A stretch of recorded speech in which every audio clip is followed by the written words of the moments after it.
Keesokan harinya, ketika hari siang, ia memanggil murid-muridnya, lalu memilih dari antara mereka 12 orang yang disebutnya rasul. Teman-teman yang dikasihi Tuhan, kata orang, dulu Bung Karno, bukan Monano, pernah bilang gini, "Beri aku 10 pemuda, akan kuguncangkan dunia." Dalam Injil hari ini, kita dengar Yesus udah ngelakuin hal yang serupa 2000 tahun yang lalu. Yesus memilih 12 orang dari murid-muridnya sebagai rasul. Para rasul itulah yang melanjutkan pekerjaan Yesus, bukan hanya mengguncang dunia, tapi juga mengubah dan menyelamatkannya. Teman-teman terkasih, siapa sih rasul itu? Dalam Injil bahasa Yunani, kata yang digunakan adalah apostolos, yang berarti orang yang diutus.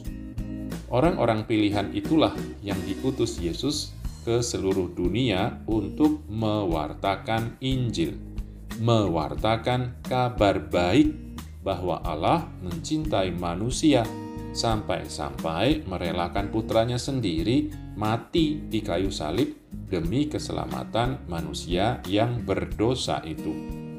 Mereka diutus untuk mewartakan Yesus, sang kabar baik itu sendiri.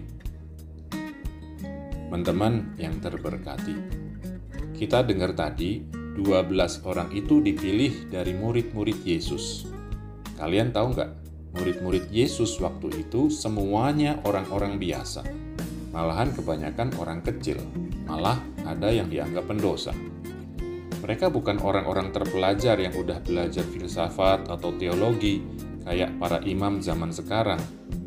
Tapi mereka dipilih menjadi murid. Dan kalau kita balik lagi ke bahasa Yunani, kata yang dipakai berarti pembelajar. Mereka dipilih untuk terus belajar tentang Yesus. Teman sahabat Yesus, meskipun awalnya 12 rasul yang diutus untuk mewartakan Injil, tapi pasti kita juga udah belajar kalau kemudian seluruh gereja juga menerima perutusan yang sama. Gereja berarti kita semua, jemaat yang terdiri atas orang-orang yang percaya kepada Yesus.